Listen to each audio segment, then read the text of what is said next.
telah bersama kita Al-Ustaz Fahmi Alfian, ya, yang Masya Allah di tengah-tengah kesibukan beliau masih menyempatkan pada pekan ini ya, mengisi kajian taklim kita pada masih pada kitab yang sama ya, dalam kitab Mukhtasar Minhajul Qasidin.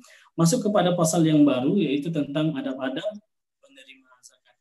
Ya, untuk mempersingkat waktu, silakan kepada Ustaz Fahmi.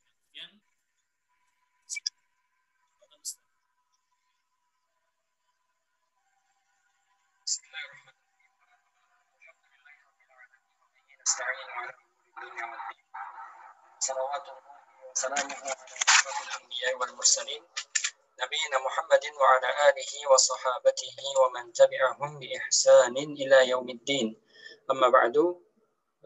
Ustadz Dedi, Ustadz Andi, kawan-kawan sekalian yang berbahagia, para pemirsa, ikhwan dan akhwat yang ada di rumah atau dimanapun Anda berada. Alhamdulillah pada hari ini Allah Subhanahu wa Ta'ala kembali mengizinkan kita untuk belajar bersama. Ya, kalau dikatakan menyempatkan diri di tengah-tengah kesibukan, ya sejatinya tidak terlalu sibuk. Jadi ya bukan menyempatkan diri ya, artinya atau dalam artian hanya menjadikan sisa-sisa waktu untuk kegiatan ini, tapi saya menganggap kegiatan ini adalah sebuah prioritas karena kita di sini sama-sama belajar ya tentang sesuatu yang begitu penting, yaitu adab-adab hati dalam amal ibadah kita sehari-hari. Dan ini penting karena sebagian di antara amalan saleh itu adalah amalan hati di samping amalan anggota tubuh. Kita sampai pada pembahasan berikutnya, pasal tentang adab-adab orang yang menerima zakat. Ini disebutkan faslun fi adabil qabid. Pasal-pasal tentang orang yang menerima zakat. Beliau mengatakan di sini orang yang menerima zakat itu haruslah orang yang terdiri atau termasuk dalam 8 jenis orang yang disebutkan oleh Allah Subhanahu wa Ta'ala di dalam surah At-Taubah. Kemudian beliau mengatakan orang yang menerima zakat harus memiliki beberapa atau harus memahami beberapa hal. Ada tugas-tugas yang harus ia tunaikan. Yang pertama, memperbaiki pola pikir atau mindset-nya terhadap zakat itu sendiri. Beliau mengatakan di sini, an yafhama anna Allah Ta'ala innama aujaba sarfa zakah ilaihi liyakfiyahu ma ahammahu. Allah Subhanahu wa Ta'ala ya, ketika menetapkan sebuah syariat yang kita kenal sekarang dengan sebutan syariat zakat, Allah Subhanahu wa Ta'ala memberikan keuntungan, memberikan kebaikan kepada orang yang menerima zakat. Nah, ada fungsinya. Ya, fungsinya adalah ketika orang itu menerima zakat, orang itu dicukupkan oleh Allah Subhanahu wa Ta'ala dan dilepaskan, dihilangkan dari kepalanya beban pikiran. Oleh sebabnya ketika beban pikirannya terhadap dunia ini hilang karena kebutuhannya terpenuhi oleh zakat, hendaknya seseorang yang menerima zakat setelah itu memalingkan seluruh energinya, pikirannya untuk beribadah dan mengesahkan Allah Subhanahu wa Ta'ala. Nah, ini penting. Yang pertama, mindset ini harus ada ya di dalam pikiran setiap hamba, setiap orang yang menerima zakat. Allah Subhanahu wa Ta'ala memberinya zakat, menjadikan ia berhak menerima zakat supaya ia tidak sibuk dengan dunia, bahkan setelah menerima zakat dia sibuk untuk mencari akhirat dan menuju Allah Subhanahu wa Ta'ala. Yang kedua, an yashkural mu'ti wa yad'u lahu wa yusni alaihi wal yakun dzalika bi miqdari syukri sabab. Kata beliau di sini, hendaknya berterima kasih kepada orang yang memberikan zakat, yang memberikan hartanya kepada penerima zakat tersebut. Kalau kita adalah sebagai orang yang menerima zakat, hendaknya kita bersyukur, berterima kasih, menyampaikan ucapan pujian kepada orang yang memberikan zakat kepada kita. Dan kata beliau di sini perlu diingat, ya pujian tersebut, ucapan terima kasih tersebut adalah sekedar berterima kasih kepada sebab. Karena sebab inilah ya, karena Allah Subhanahu wa Ta'ala menjadikan dia sebab kita mendapatkan harta atau kita mendapatkan zakat atau tercukupinya kebutuhan kita apabila kita orang yang berhak menerima zakat. Nah, kata beliau di sini ya, fa inna man lam yashkurun nas lam yashkurillah, karena Rasulullah mengatakan man lam yashkurin nas lam yashkurillah la yashkurullah man la yashkurun nas. Tidak bersyukur kepada Allah orang yang tidak bersyukur berterima kasih kepada manusia yang telah mendatangkan kebaikan untuk dirinya. Ya. Wa min tamami syukri an la yahtaqiral ata. Dan suatu bentuk kesyukuran terhadap nikmat itu, ya, terhadap nikmat itu adalah dengan tidak meremehkan pemberian yang ia terima. Ya, kalau misalnya dia diberikan beras, ya bersyukur. Kalau diberikan misalnya uang dan uangnya cukup banyak, bersyukur. Kalau uangnya juga tidak seberapa, ya, namun itu adalah pemberian hasil zakat misalnya, maka harus bersyukur. Kama anna wazifatul mu'ti al-istisghar fa wazifatul mu'ta al-isti'zam. Kata beliau di sini dari dua sisi, ya. Orang yang menerima zakat hendaknya melihat bahwasanya pemberian ini adalah pemberian yang luar biasa, pemberian yang agung, pemberian yang hebat, ya. Sedang orang yang mengeluarkan zakat, orang yang memberikan zakat, orang yang menunaikan zakat menganggap bahwasanya apa yang ia berikan ini adalah sesuatu yang sederhana, sesuatu yang kecil dibandingkan kenikmatan yang telah diberikan Allah kepadanya. Ya, zakat harta itu berapa persen? 2,5%. 2,5% dari seluruh harta yang harus diinfakkan. Kalau 2,5%-nya misalnya 1 juta, sudah berapa harta yang harus atau hartanya dia yang diberikan oleh Allah Subhanahu wa taala. Olehnya dari dua sisi harus ada adab, dari dua sisi, dari yang memberi dan dari yang menerima. Kemudian di sini beliau mengatakan hendaknya melihat bahwasanya orang yang memberikan zakat ini, ya, sekali lagi orang yang memberikan zakat ini sebagai orang yang berjasa pada dirinya. Namun sekali lagi tidak boleh melebihi kadarnya. Karena kadarnya dia hanya sebagai wasilah. Dia hanya sebagai sebab, dia hanya sebagai perantara Allah Subhanahu wa taala menurunkan zakatnya kepada penerima zakat. Oleh sebab itu mengucapkan syukur, memuji dan lain sebagainya, ya, tidak boleh berlebihan hingga melupakan bahwasanya sesungguhnya yang memberikan zakat atau yang memberikan harta adalah Allah Subhanahu wa taala, sedang orang yang menunaikan zakat ini hanyalah sebabnya saja.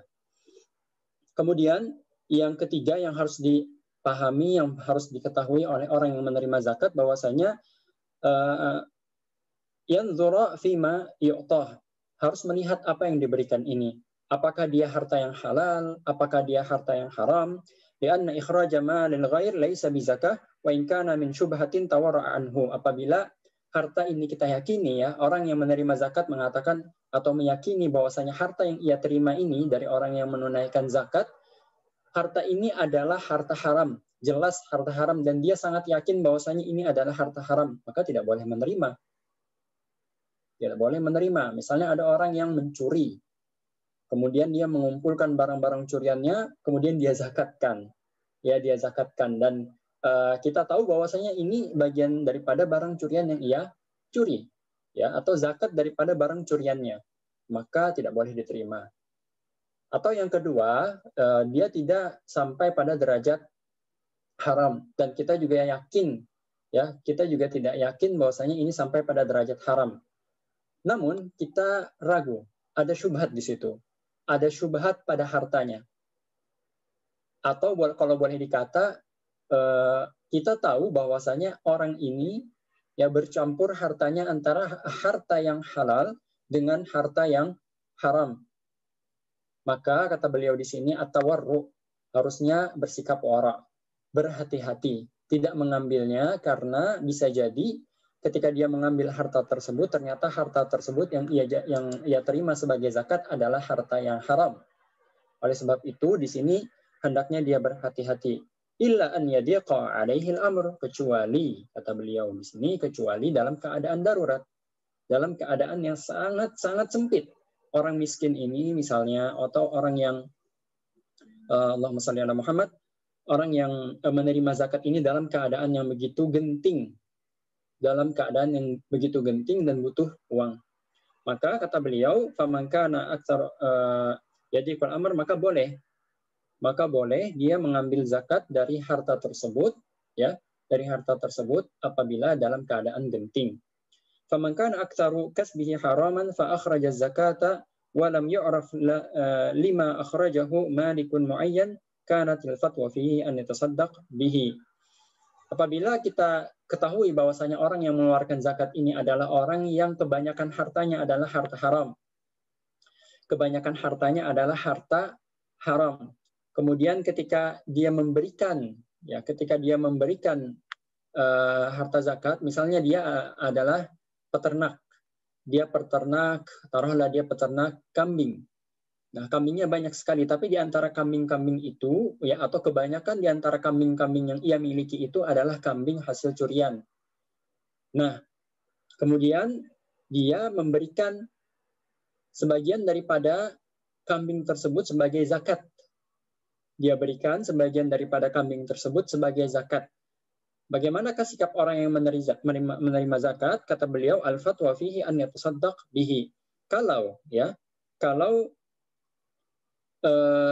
orang yang menerima zakat ini tidak tahu apakah yang ia terima ini adalah kambing curian atau kambing memang kambing yang dia pelihara, ya, karena tidak jelas apakah ini kambing curian, apakah kambing yang betul-betul dia pelihara sendiri, tidak jelas, ya. Si kambing-kambing ini tidak jelas apakah ini kambingnya orang yang dia curi atau kambingnya dia sendiri yang dia keluarkan sebagai zakat, tidak jelas. Dan tidak bisa diketahui. Maka kata beliau hendaknya kambing itu disedekahkan lagi. Ya, disedekahkan lagi. Fayajuzu li hadzal faqir an ya'khudha qadra hajatihi 'inda dzikr amr 'alaihi wa 'ajzihi 'anis safi. Namun kata beliau, dalam keadaan genting, misalnya orang fakir yang menerima kambing tersebut sama sekali tidak ada makanan untuk hari ini, atau dalam keadaan yang begitu genting, darurat, harus dia memanfaatkan kambing ini, maka tidak apa, tapi hanya sekadar kebutuhannya saja. Hanya sekadar kebutuhannya saja, ya. Tidak boleh berlebih-lebihan. Maksudnya kebutuhan yang memindahkan dia dari keadaan darurat kepada keadaan yang lebih baik. Adapun misalnya kambing itu, misalnya dia diberi kambing misalnya ya 2 ekor atau 10 ekor lah. 10 ekor kambing ini kambing zakat. 10 kambing ini tidak diketahui yang mana yang harta halal, yang mana yang harta haram. Kemudian dia dalam kondisi yang sangat-sangat terdesak, sangat-sangat genting. Nah, kebutuhan atau kondisi terdesaknya itu menuntut dia menyembelih 1 ekor kambing atau menjual 1 ekor kambing. Maka dia boleh menjual 1 ekor kambing ini dan memanfaatkan hasil daripada penjualan tersebut untuk menutupi kebutuhannya. Dia tidak boleh menjual misalnya 2 ekor, tidak boleh. Karena 2 ekor atau harga 2 ekor kambing atau hasil penjualan 2 ekor kambing ini sudah melebihi kebutuhannya.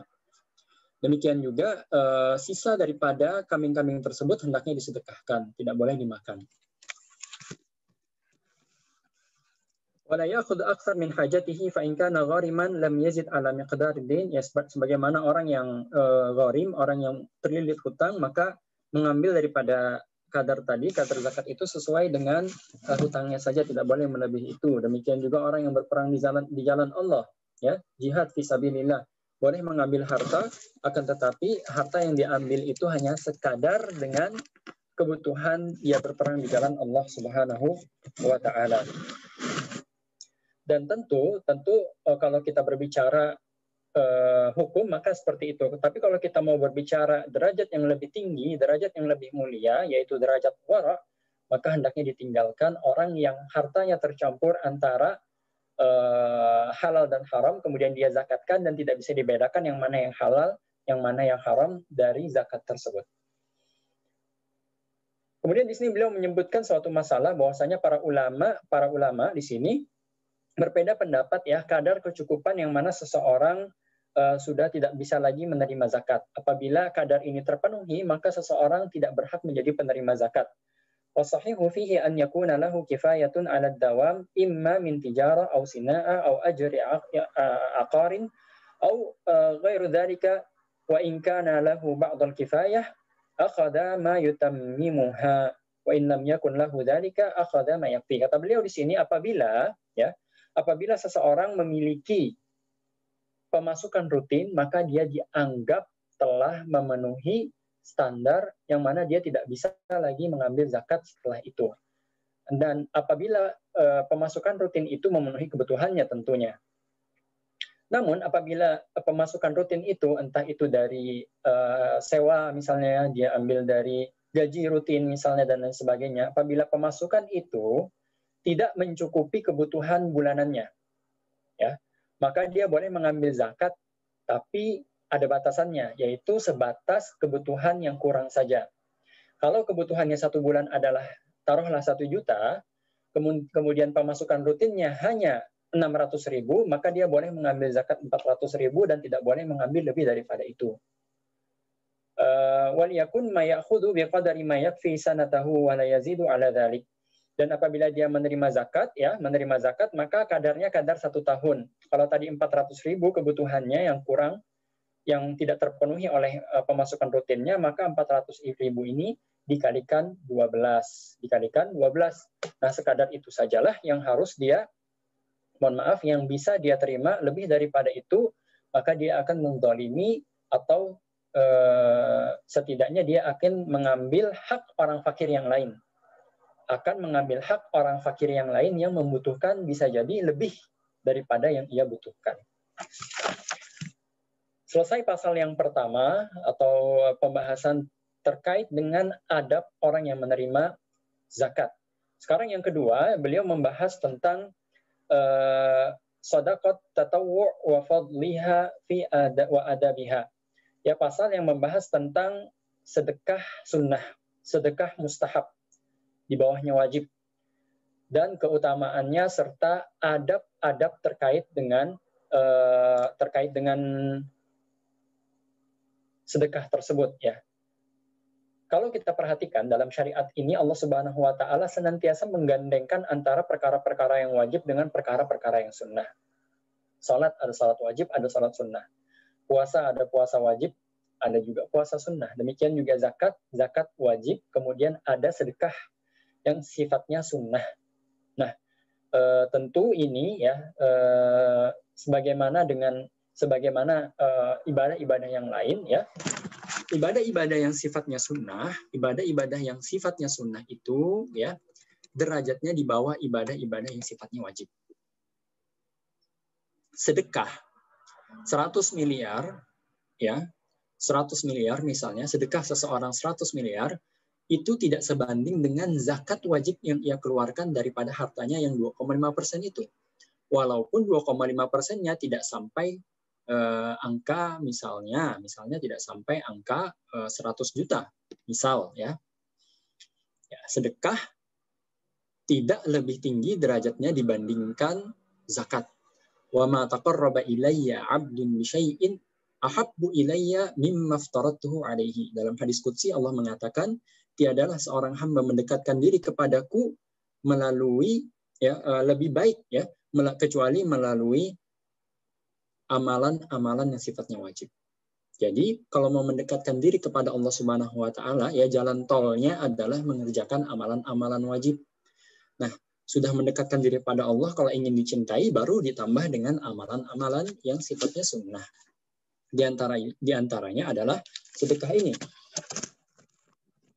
Di sini beliau menyebutkan beberapa hadis. Yang pertama hadis Ibnu Mas'ud radhiyallahu taala anhu, Rasulullah Shallallahu Alaihi Wasallam bersabda, ya, tentu ini terkait dengan sedekah.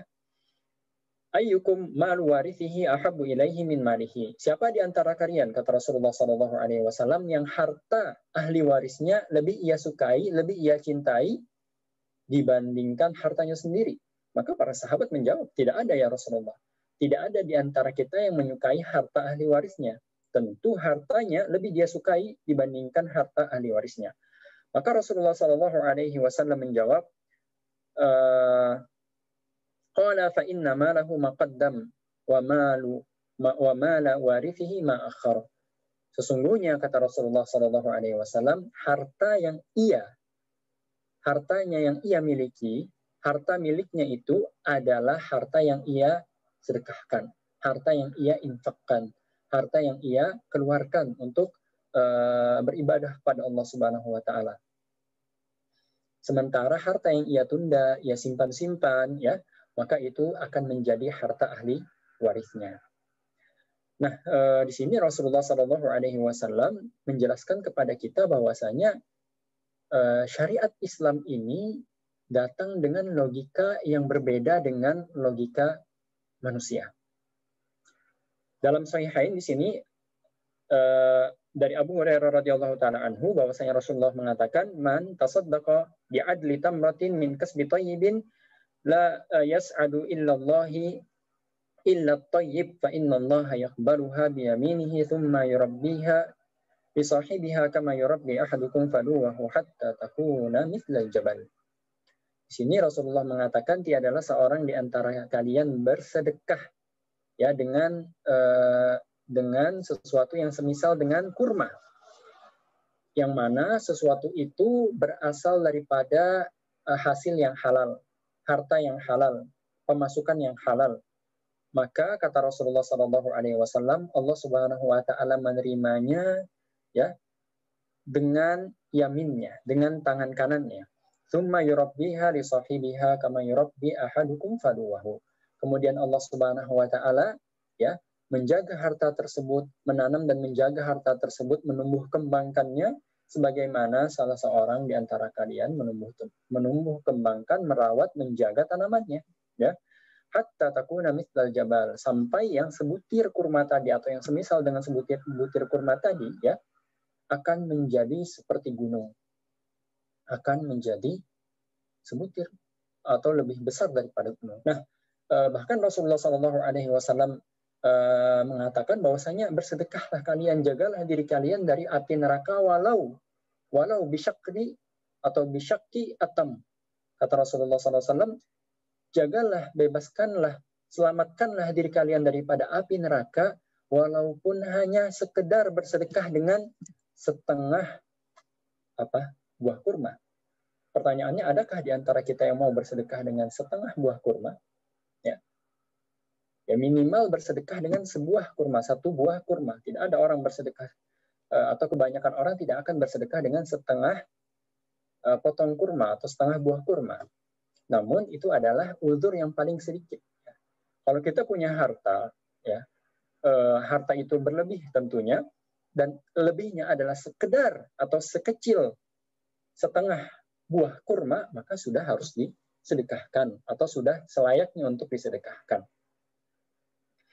Di sini beliau menyebutkan beberapa hadis, ya hadisnya dhaif, inna shadaqata la tudfi ghadabar rabbi wa taqi maitatassu.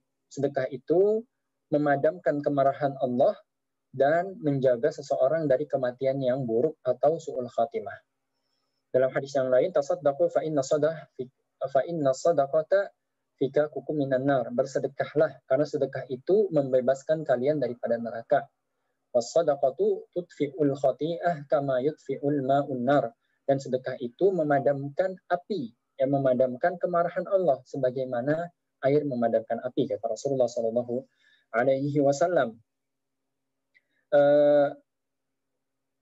Dalam sebuah hadis yang diriwayatkan oleh Bunda Aisyah radhiyallahu taala anha dalam Sahih Bukhari, beliau mengatakan ada seorang wanita miskin datang kepada Ibunda Aisyah radhiyallahu taala anha. Beliau menceritakan kisah ini. Wanita itu memiliki 2 anak datang bersamanya. Maka saya bersedekah dengan 3 butir kurma. Ya, maksudnya satu-satu. Satu untuk dia, satu untuk anaknya, satu untuk anak yang lain. Maka sang ibu pun memberikan kurma tersebut, 1 butir kepada anaknya, 1 kepada anaknya yang lain. Dimakanlah anak itu. Dimakanlah kurma itu oleh kedua anak tersebut. Kemudian ketika sang ibu ingin mengambil kurma, lalu ingin meletakkannya ke mulutnya untuk dimakan, tiba-tiba kedua anaknya merengek dan meminta untuk diberikan kurma. Apa yang terjadi? Sang ibu pun membelah kurma miliknya menjadi 2 bagian, kemudian ia berikan kepada 2 orang anaknya. Maka Ibunda Aisyah radhiyallahu taala anha merasa takjub dengan kejadian tersebut. Takjub dengan kepribadian wanita tersebut. Lalu Ibunda Aisyah radhiyallahu taala anha mengisahkan kejadian tersebut kepada sang baginda Muhammad sallallahu alaihi wasallam. Maka apa kata Rasulullah sallallahu alaihi wasallam? Rasulullah mengatakan, innallaha qad aujaba laha bihal jannah. Allah Subhanahu wa taala mewajibkan wanita ini masuk ke dalam surga. Disebabkan apa? Disebabkan karena sedekah yang ia lakukan. Sedekah yang ia lakukan untuk anaknya. Dia korbankan, ya, dia tidak makan demi anaknya, dibagi dua. Dengan kejadian itu Allah Subhanahu wa taala menjadikan ia masuk dalam surga. Au a'taqaha biha minan nar, atau kata Rasulullah, atau dalam riwayat yang lain, atau ya Allah Subhanahu wa taala melepaskan dirinya, membebaskan dirinya dari neraka. Ya, kita hidup di dunia ini, ya, kawan-kawan sekalian, pemirsa sekalian, apa sih yang kita cari, ya? Kan kita mencari kesuksesan akhirat, sejatinya itu. Dan Allah mengatakan di dalam Al-Quran, فَمَنْ زُحْزِحَ عَنِ النَّارِ وَأُدْخِلَ الْجَنَّةَ فَقَدْ فَازَ. Barang siapa yang disingkirkan, dibebaskan, diselamatkan dari neraka, dimasukkan ke dalam surga, فَقَدْ فَازَ, maka dia sukses. Dan itu yang kita cari di dunia ini. Dan ternyata subhanallah, Allah Subhanahu wa taala begitu baik pada kita. Dan ternyata caranya adalah dengan sepotong atau setengah kurma tadi. Sebutir kurma atau setengah kurma tadi. Ya, disedekahkan. Nah, dalam hadis yang diriwayatkan oleh Buraidah radhiyallahu taala anhu, Rasulullah sallallahu alaihi wasallam mengatakan, "Ma yakhruju ahadun syai'an min as-sadaqah hatta yufakku anhu lahya sab'ina syaitanan." Tiadalah seorang mengeluarkan harta sedekah apapun itu, ya, sampai Allah Subhanahu wa taala melepaskan ia dari cengkeraman 70 syaitan. Hadisnya dhaif. Wa ruya anna rahiban ta'abbada fi sawma'atin 60 sana. Beliau di sini menyebutkan sebuah kisah bahwasanya di zaman dahulu ada seorang rahib, seorang ahli ibadah dari kalangan ahli kitab, ya, yang berdiam beribadah di dalam sebuah rumah ibadah selama 60 tahun. Tsumma nazala yauman wa ma'ahu raghif. Kemudian dia turun meninggalkan tempat ibadahnya dan membawa sepotong roti. Tiba-tiba di perjalanan, apa yang terjadi? Ada wanita datang. Wanita itu melepaskan pakaiannya di hadapan ahli ibadah ini. Sayangnya, ahli ibadah ini terjatuh dan terjerumus ke dalam perzinahan dengan wanita tersebut. Dan lebih parahnya lagi, ya, setelah itu tiba-tiba dia sekarat dan akan mati. Di saat ia sekarat, datang seorang orang miskin, peminta-minta, datang kepada beliau di saat ia sekarat. Dan dia melihat ada sepotong roti yang masih bisa dimanfaatkan oleh orang miskin ini. Akhirnya diserahkanlah sepotong roti tadi untuk disedekahkan. Apa yang terjadi? Faji'a bi'amali sittina sanah. Pada hari kiamat, didatangkan amalannya yang 60 tahun itu diletakkan di atas timbangan kebaikan. Kemudian zinanya tadi, dosanya berzina tadi, dan kejelekan yang lain ditimbang di atas timbangan yang lain, atau sisi timbangan yang lain, ternyata dosa tersebut lebih berat. Namun, ya, didatangkan kemudian sepotong roti yang telah disedekahkan tadi, diletakkan di atas amalan solehnya, maka amalan-amalan soleh pun menjadi lebih berat dibandingkan dosa-dosanya. Wa fi afradi Muslim min hadits Abi Hurairah radhiyallahu taala anhu an Nabi sallallahu alaihi wasallam annahu qala ma naqasat shadaqatun min mal. Rasulullah sallallahu alaihi wasallam mengatakan, tiadalah harta berkurang dengan sedekah. Atau dengan bahasa yang lain kita katakan bahwasanya sedekah tidak akan mengurangi harta. Ya, sedekah tidak akan mengurangi harta. Sekali lagi, ini logika syariah. Logika syariat Islam seperti ini. Sementara kalau logika manusia, kita punya uang 10.000, ya, kita sedekahkan 2.000 rupiah, kita keluarkan 2.000 rupiah akan menjadi 8.000. Ini logika manusia. Dan syariat meminta kita untuk beriman dan mengedepankan nas-nas, teks-teks syariat dibandingkan dengan logika kita. Dan syariat mengatakan sedekah itu tidak mengurangi harta. Dan memang seperti itu, karena sejatinya orang yang bersedekah itu adalah mengirimkan hartanya ke akhirat. atau transfer harta yang ada di dunia untuk di akhirat. Ya. Ketika Rasulullah SAW ada dapat kambing, kemudian beliau sedekahkan, ya, sedekahkan. Kemudian ditanya kepada Aisyah radhiyallahu taala anha, apa yang tersisa? Rasulullah bertanya kepada ibunda Aisyah. Ibunda Aisyah mengatakan tidak ada yang tersisa kecuali katif, kecuali bahu, ya, bahu daripada kambing tersebut. Maka Rasulullah Shallallahu Alaihi Wasallam mengatakan, ya, baqiya kulluha illa katifaha. Yang tersisa adalah seluruhnya kecuali bagian pundak atau bahu daripada kambing tersebut. Ini menunjukkan, ya, logika syariat dalam permasalahan sedekah ini berbeda dengan logika yang digunakan oleh manusia. Dan kalau boleh kita perandaikan atau permisalkan, ya, ketika kita punya uang cash, ya, cash misalnya taruhlah 10 juta rupiah, kita transfer di bank, ya, kita transfer di bank 5 juta. Yang tersisa di kantong kita 5 juta rupiah. Apakah kita mengatakan uang kita berkurang? Jawabannya tidak, kan? Kita tidak mengatakan bahwasanya uang kita berkurang. Namun kita mengatakan uang kita ditransfer atau uang kita ada di dalam saldo rekening kita. Demikianlah sejatinya, ya, ketika kita bersedekah, sejatinya kita sedang melakukan transfer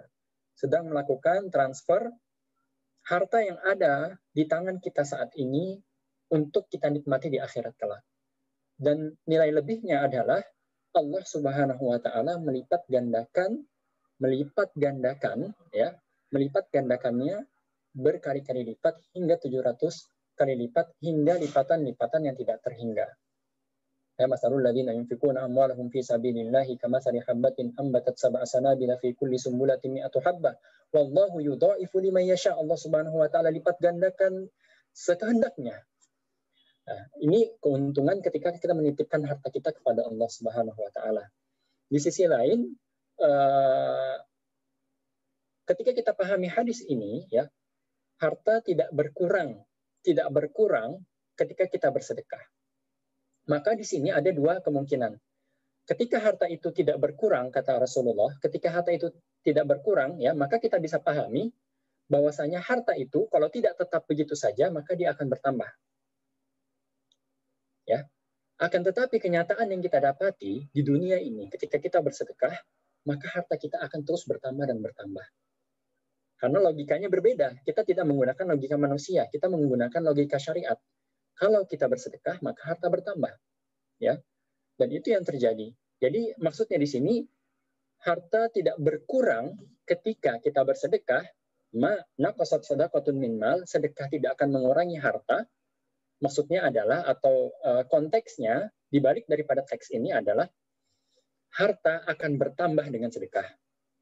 Nah, ini jika ingin keberkahan, pertambahan pada harta kita, maka bersedekahlah.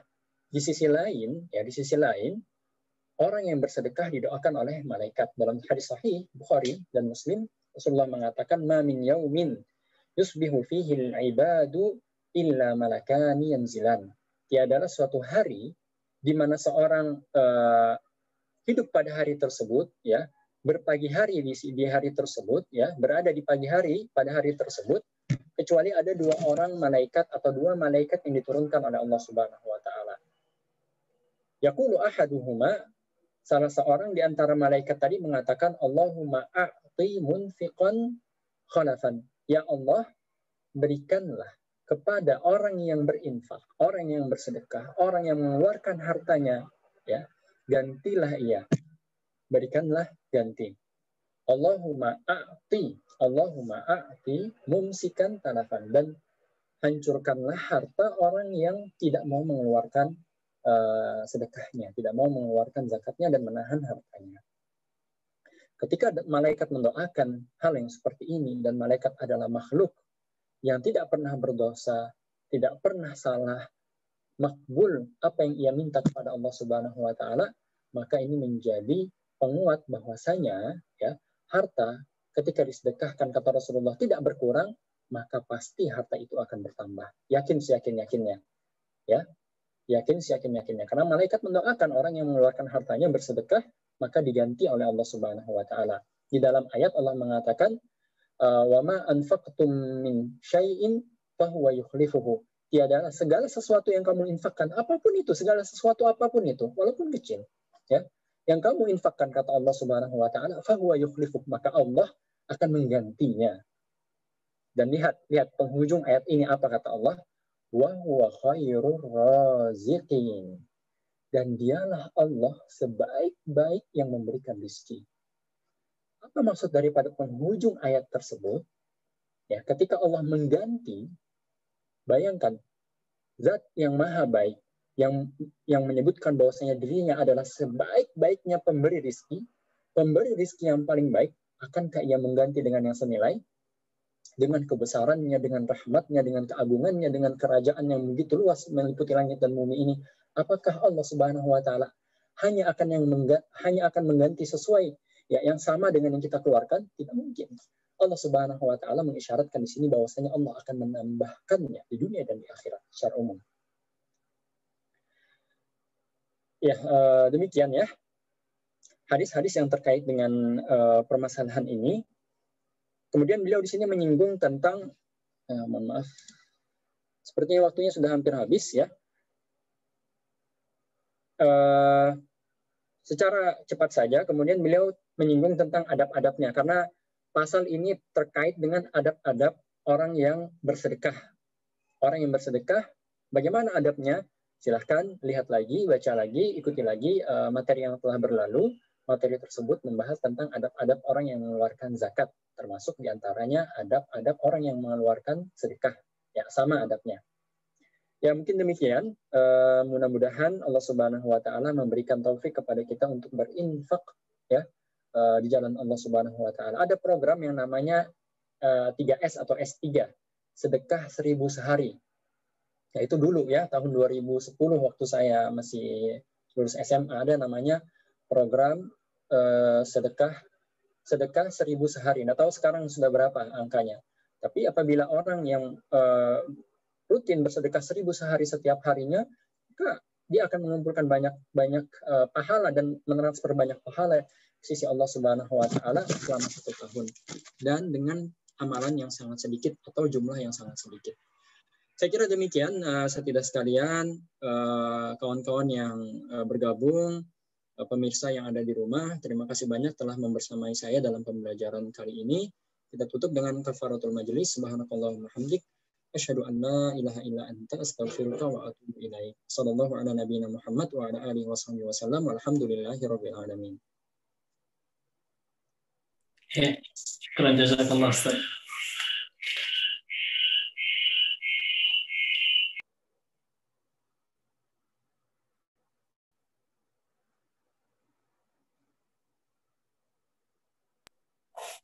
Ya, syukran jazakallah khair kepada Ustaz Fahmi Alfian atas materinya pada pekan hari ini.